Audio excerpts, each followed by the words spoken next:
Hi, my name's Stephen Hand from Archery Supplies. Today I was on a podcast with Nathan Sellers from Average Jack Archery. Nathan's from Pennsylvania.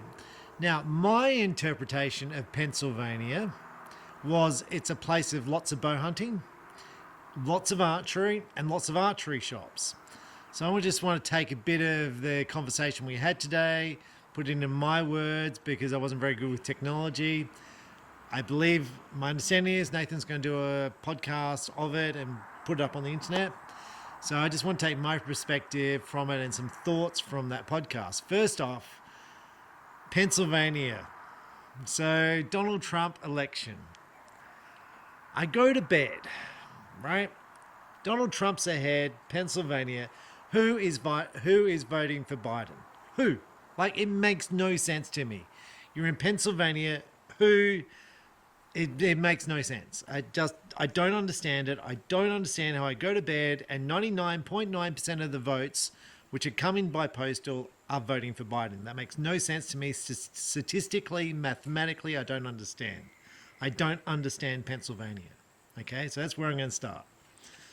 I don't understand. Right, so Nathan basically gave me a bit of a history about his shop and himself and the area. So basically, my understanding is Nathan lives in the Antarctica, and it's too cold to walk outside.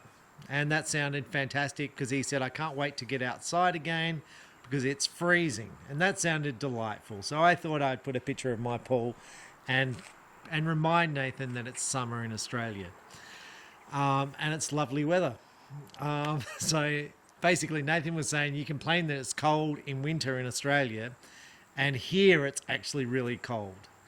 And yes, it's probably is, and I'm probably complaining about nothing, but this is the weather we're used to, right? So it's just like when it's too hot or too cold, we just tend to complain, right? So anyway, so Nathan said there's about 6 big stores, archery stores in Pennsylvania. If I get stuff wrong, you can correct me, but this is the gist of what I took from it. And that surprised me a lot. He said in the discussion that basically shops aren't opening in America. And this was my understanding. And I did a podcast, I did a video on it before, that no one's going to open up an archery shop. So I want to discuss that a little bit because Nathan's young. He's studying. I'll just move this down. He's studying. I think he's going to be a teacher, or is a teacher, and he's basically working 7 days a week. And this brought me back to my youth and to my parents having a business and setting up a business. And Nathan's got a family and a partner, and I thought, I wonder how long his wife will tolerate that. Maybe a long time, because maybe she's like traditional and she's going to stick with him through it, and thumbs up, because that's the American dream. Okay, it's not the case in Australia. Most people hit the road and go, see you later. I'm here for a fun time, not a long time? I don't know, something like that. Anyway, I hope that's not the case for Nathan. Nathan seems like a wonderful guy who's really trying hard to build a business, to work hard, to create financial security for his family. Well, in the meeting discussion, we discussed lots of things, and one of the things Nathan raised was risk, and is buying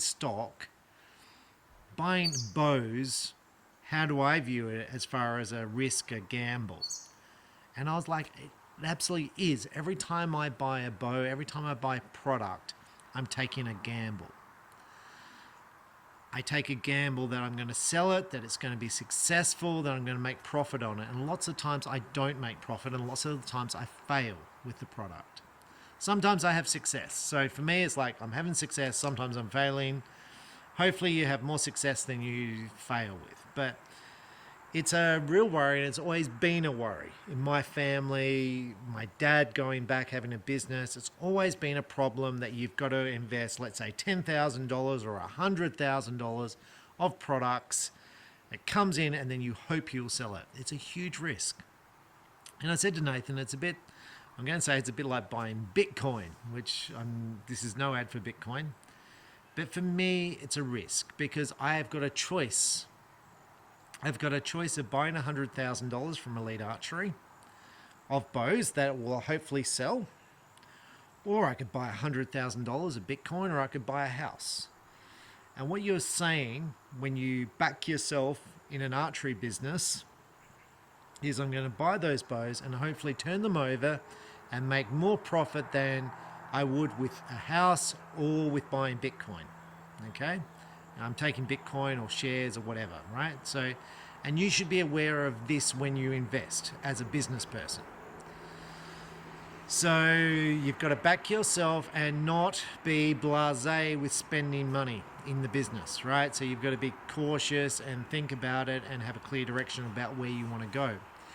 This raised lots of questions which Nathan and I discussed about stock levels, and as you incorporate more stock into your business, you need a bigger warehouse, you need a bigger store, you need more staff, and then costs are going up as opposed to being a single person operation, right? So all things to consider. So at the moment I bring in lots of containers filled with archery gear from all around the world. So all things to consider. Now I just want to touch on Bitcoin. In the past, I think about 2 to 3 weeks, my Bitcoin has gone up 50%. So if I had $100,000 in Bitcoin, it's gone up to 150,000. So I've made 50,000. I do not make that in archery. So I sit here, I sell a bow, I teach a person to shoot. I spend 2 to 3 hours selling a bow. As far as when I say selling a bow, teaching them how to shoot, setting it all up. They go through and they consider all the different options, 2 to 3 hours. And then you hope to make a couple of dollars. And when I say a couple of dollars, a couple of dollars. So I had a person in today in the shop, young man, and it's like, I want to buy this bow. He was a small person, draw length of about 23 inches. I want to buy this bow for around $800, and I was like, no, the bow's physically too heavy for you, the draw length's too long, it's not suitable, buy this bow, it's $259. So he had to think about it for a bit, and then I had to show him a whole bunch of other bows. I'm like, this is the bow you want. This is the bow. It's a Toe Point M2. This is the bow you want to get stronger, to grow with. You can build up the strength to physically lift the bow, to pull the bow back. It's a great bow to get started. It's got everything with it, release aids, sights, arrow rest, the whole lot. So anyway, this young man brought this bow. So we then set it up and I taught him how to shoot, and he's like nailing the gold at 10 meters, and his dad's like, will you chuck in some arrows? And I was like, you came in, and I said, you came into the store and you want to spend $800, and I sold you something for $259. That is amazing. I then set it up. I then teach you how to shoot. I didn't so say this. I then teach you how to shoot, and literally I'm making nothing on the bow.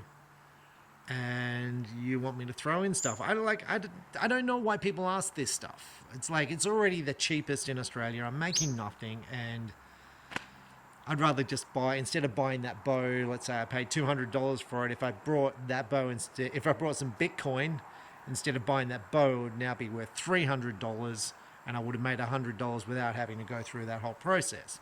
Which gets me back to why you own an archery shop, and part of this conversation that Nathan was having. And I said, I have an archery shop because I like archery. I like teaching people the sport. I like seeing them grow. I get so much joy out of seeing people improve, work, grow as a person, and do something they enjoy.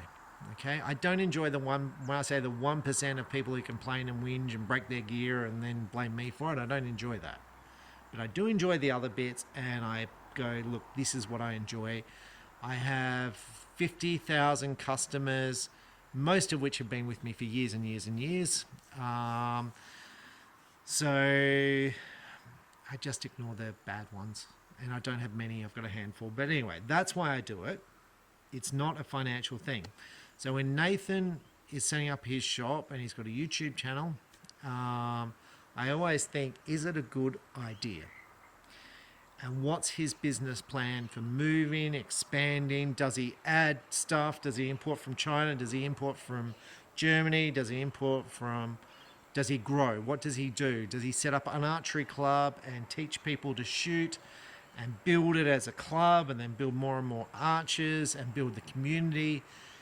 Like, what does he do, and what's the limit of his amount of effort he puts into the sport versus how much money he's making for it? I can tell you from my perspective, when I lived in Canberra and I had a store, my club was big. So I joined the club. It was small, like probably 3 or 4 archers. I built it up to 100 odd archers. The other archery clubs were big. I had lots and lots of people coming, and my catchment area was massive. Driving to see me, I'd have every weekend. I'd have people driving hours and hours to come and see me. I had queues out the door, and it was a lot of pressure because there's people waiting 2 to 3 hours to see you, right? So lots and lots of pressure to try and turn people over and still give them that level of service. And anyway, so I think when I see Nathan and he's talking about stuff, I'm like, I'm interested to see where this goes. Now, I'm also just talking. It brings me back to when I was 20, right? So coming out of university, my first job, I earned $25,000 a year as an IT programmer. $25,000 a year was the salary. I earned $5 an hour working at Woolworths. So having an archery shop was not a bad income, okay? And it helped me establish myself. It helped me pay off my house. It helped me through my divorce. Helped me into my divorce and through my divorce because I was working 2 jobs. And back then it was hard to get a second job. So this enabled me to have 2 jobs to build wealth, okay? It was hard work, and the hard work then created, wealth today. I mean, there's different ways today you create wealth. You could go and drive an Uber car. There's a whole bunch of different ways you can make wealth. Back then, there wasn't so many, in my view, right? So having an archery shop was just a logical thing because I wanted to help people. It wasn't so much about money. It was just...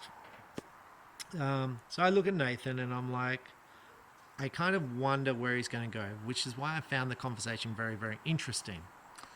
And I find it very interesting about having a shop in America versus a shop in Australia, the difference between it.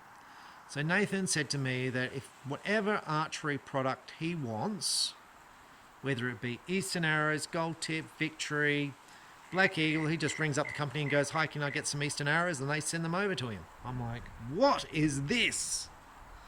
Like, for me to get Eastern's like, what? Can I buy $200,000 worth of Eastern? And Eastern's like, no, I'm not interested.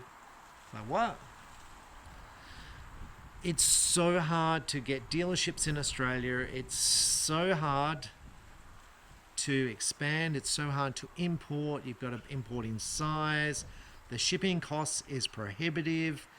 It's all so hard in Australia versus being in America where it's all based. And when I say that, I've got a box of Zwicky judos in Zwicky, and let's say it's $3,000, and the freight for this little box, 30 centimeters by 30 centimeters, is $700 US. It's crazy, and I've got to work out a way to get that box into Australia, right? So that's where I'm up to with the Zwicky thing. Obviously, I've got nowhere with it. It's just hard. And now Nathan's shop, I'm going to talk a little bit about it. I'm just taking some things out of this video.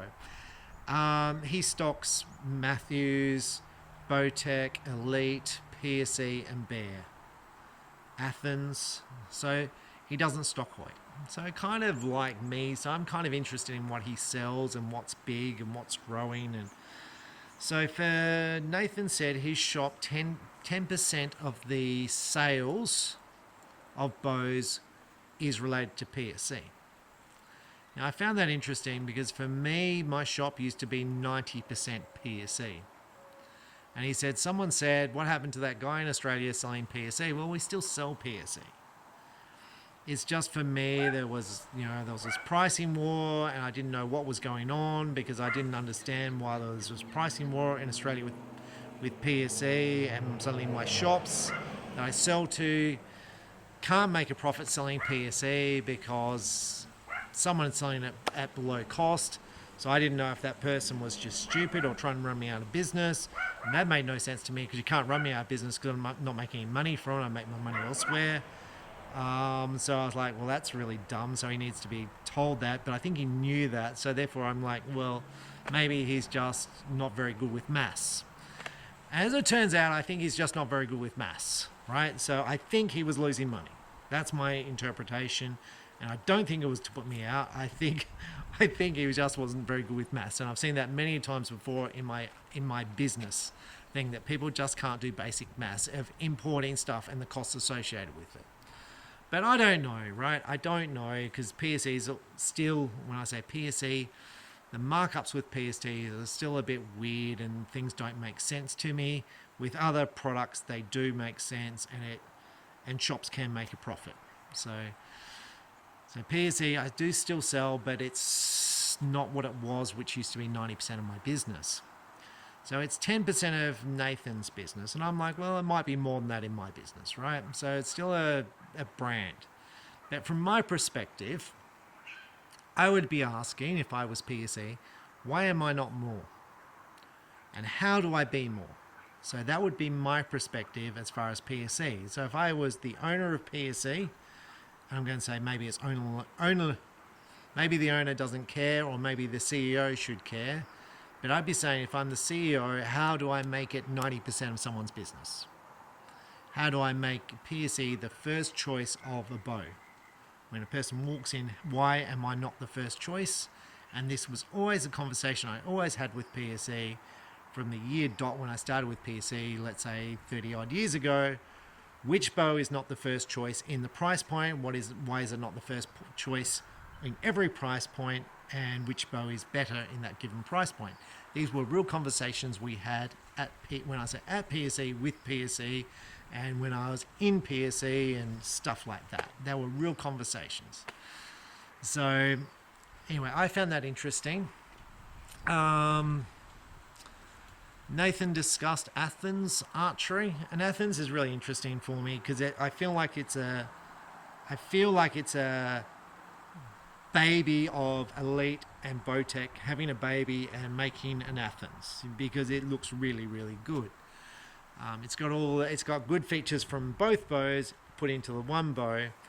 My problem was that I was like, well, unless I promote it, no one else is really promoting it. So no one's coming in and saying, well, I want an Athens.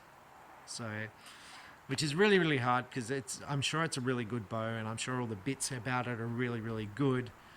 But like with PSE and Hoyt and Elite and Bowtech, there's all these people shooting the bows, getting paid to shoot it, and all this promotion and advertising that people come in and want it.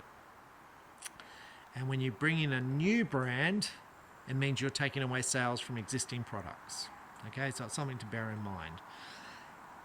So I thought that was interesting. Just taking other stuff from the meeting, from the conversation, but I thought that was interesting. The thing that Nathan was really surprised about, so most of Nathan's business is done on Saturday and Sunday. He's like, well, why aren't you open in Australia Saturday and Sunday? We have a government, which, whether you like it or hate it, and whether you're from one side of politics or the other, I don't really understand. When I say I don't understand, I understand about policies and I understand about ideas. Right? So whether you're left or right, that's the bit I don't understand, because stuff crosses over. But the current policy of the current government is wages should be high for everyone. Everyone should get massive salaries. So they put up the wages. Okay?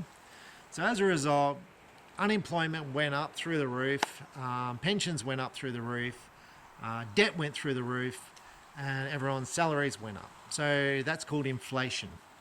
So it means houses became expensive, cars became expensive, food became expensive, rent became expensive, and everything went up. So as far as I'm concerned, even though your wages went up, you weren't really a winner, because now you're poorer than you were before, because everything's more expensive than it was before. So while the government goes, yay, we really did you a favour by increasing the average wage by $5 an hour, you actually made everyone else poorer. And if you're so dumb you don't understand that, then I don't know what to say. I got wealthy by it. So maybe I should be happy and say, thank you, government, for making everything so expensive because all my assets went up in value. Which is the way a lot of my friends who've got lots of assets believe, and I'm not one of those because I think I should get wealthy through work, not through just sitting on assets and not just through buying Bitcoin. I think I should be getting wealthy through selling bows and making money that way. Through working my ass off. That's how I believe I should be getting wealthy, not through buying a house and it going up $5 million. Right, so just on that point, so in Australia, the average wage, when I say the average wage, is about $35 an hour. So that's the base wage. So in American dollars, you'd be looking around $27. So if you had to pay someone $27 plus costs, which is 10% super and other costs, so let's say $30 an hour, I'd say most of your archery shops would be out of business. Now it's worse than that in Australia, because on Saturdays I think you've got to pay time and a half, and I think on Sundays you have to pay double time. So on Sundays, to employ people, you're going to be paying them close to $70 an hour to be working for you in your store. It is very hard for an archery store to make $70 an hour selling archery gear. Very, very hard. Because I'm going to go back again, I spend 3 hours with a person, and the kid comes in for that little bow, and I spend time with him. Can I turn that sale around in half an hour so I can cover the cost of the bow in half an hour? And no, I can't, because he's still deciding which colour he wants. So it makes it very hard to open Saturdays and Sunday. Now, in Nathan's case, he doesn't employ anyone, so he can employ himself. So he can pay himself $10 an hour and have customers come into him, which is like, that's how you start a business, that's how you roll, and that's the way life should be.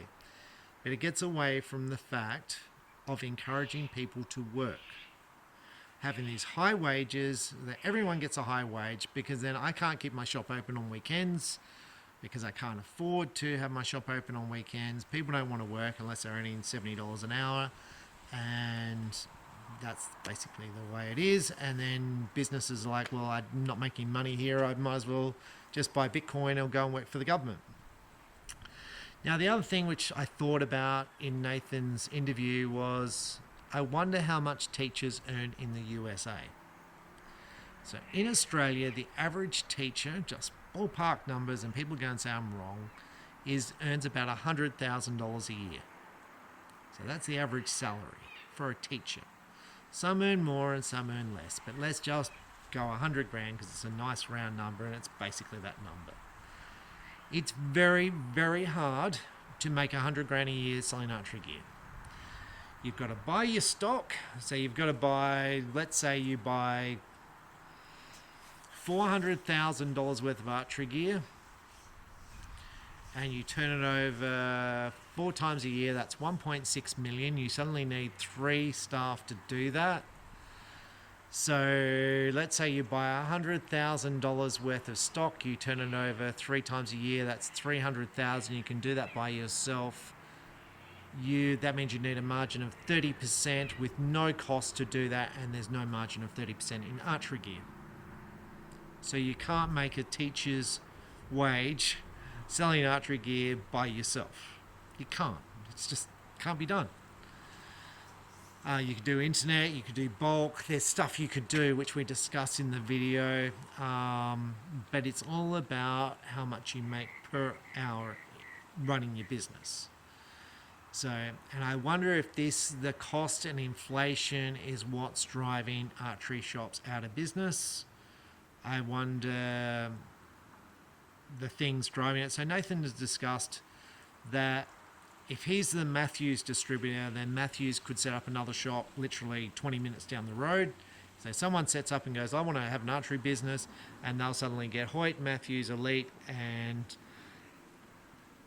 basically his shop's cut in half overnight because someone else set up next to him. There's no protection zones. Most manufacturers don't look after protection zones. So as a result, your investment in the archery business it's not secure. That's what I'm saying. With a car dealership, let's say you're a Yamaha dealer, and I've discussed this before, you're a Holden dealer or you're a Ford dealer, someone just can't say, do you know what I'd really like? I'd like to be a Ford dealer. I'd like to be a Ford dealer and have a car yard right there next to the other Ford dealer and sell the Fords for $100 less than the other guy. Now those car dealerships are worth mega dollars in Australia. Many of the rich, the mega wealthy in Australia own car dealerships. You make premium money selling cars in Australia. The profit margins are high, and you've got a protected area. So if you buy a Toyota, if you're the Toyota dealer for down south, we've got a Toyota dealer down south. His scope is 400, 500,000 people. He's the only Toyota dealer in this area, in the population of 500,000 people. There's only one car dealer. Toyota isn't going to set up another one. That means his service department is full. It means his car sales are full. It means his used sales are full. It means he's got a busy business. So in my whole state, how many Toyota car dealers are there? There's not a lot, but there's, so many. So if you've got one of those dealerships, you're a multi-millionaire, right? The problem is with archery, you don't have that. They don't give you an area and say, your sales are good, we're not giving it to anyone else. As a result, it's very, very hard for a person like Nathan to go to his wife, look, I'm going to invest $100,000 in Elite. And I'm going to push Elite. I'm going to shoot Elite. I'm going to push it and push it and push it. I'm going to get people shooting. I'm going to grow the number of archers in my area from, I don't know how many archers you've got in the area, but from 100 to 1,000 archers. Because then what will happen will be some guy will go, guess what? Nathan's doing all right. We'll just set up an archery shop down the road here and we'll stock some Elites. And Nathan's business is cut in half, and all the hard work he's done's just been... Make matters worse, what we'll do is we'll undercut him by $50 a bow, and then his business is finished, and all that hard work he's put in for 10 years is done. Right? So this is just my interpretation of the interview, and I think it makes it really hard for dealers, because you've got shop rent, you've got staff, you've got the costs, the paperwork, the ordering, and then you've still got to maintain a family. So I'm going to sort of take all that. Now I'm going to take from the discussion today about 3D archery and target archery, that most of it where Nathan is in Pennsylvania is hunting. And we're going to say that most of my stuff, even though it's still large hunting, is more recreational shooting. And I would say you can build the recreational base through the way in which you foster and grow the sport. And that's very much the responsibility of the shop, to grow and foster the sport by having the right gear to encourage people in and getting people to do this, whether you have clubs or set up a club. How you do this is the key. Now, on the point, Nathan asked a question. He said, how many people who walk in the shop are newbies? Now, I thought this was very interesting because no one's ever asked me this before. About 90% of people who come into my store to buy a bow, I've never seen before. They are completely new. They've never shot a bow. And he said, how does that make you feel? And I said, scared. And it makes me scared because I've got to teach them to shoot. I'm worried they're going to blow it up. I don't know what their strength is, and they'll go, look, I want this bow, but they really should start off in a more beginner's bow, and they don't listen.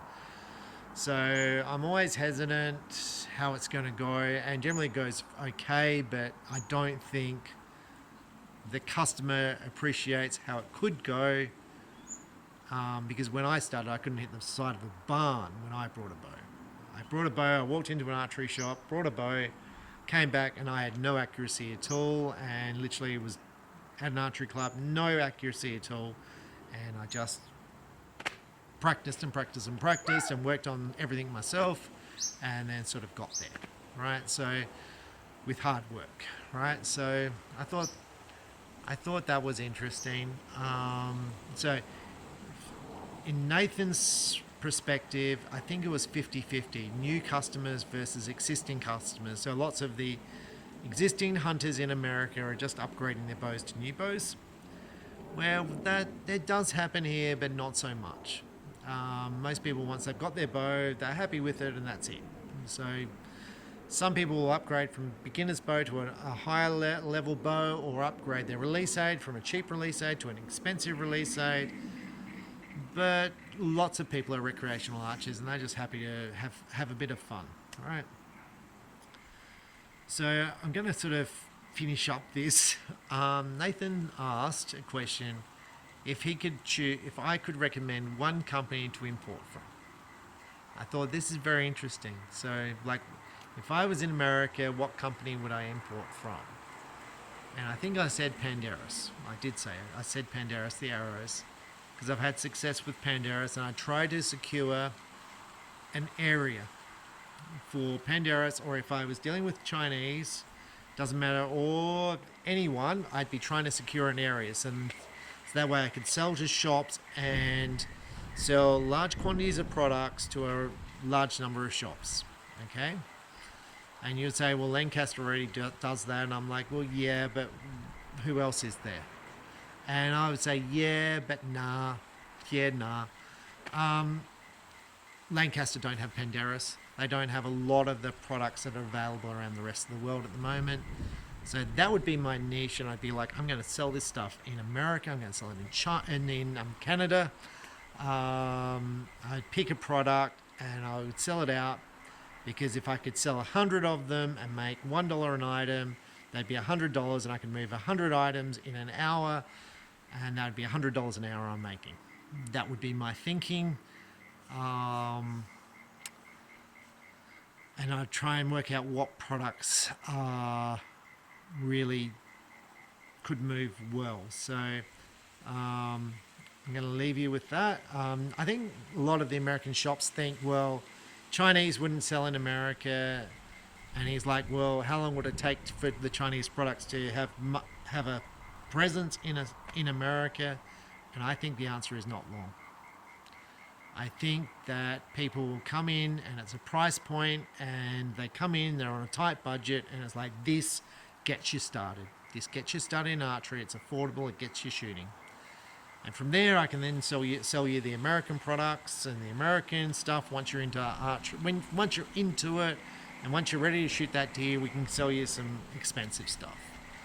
I think it's a whole new marketplace and a whole new brave world. So I'm going to leave you with that, but I found the talk very stimulating, as far as very interesting, as far as how it is in America and how Nathan will go. And I just think it's so brave to be setting up a business. And when I say brave, I think the reasons why people do it are generally very good. That you want to help people and you enjoy that whole process of helping people learn to shoot. And I got that sense very strongly from Nathan. So I'll put a link to his YouTube stuff below, and that was it. But I'll leave you with that. Thanks for watching. Bye.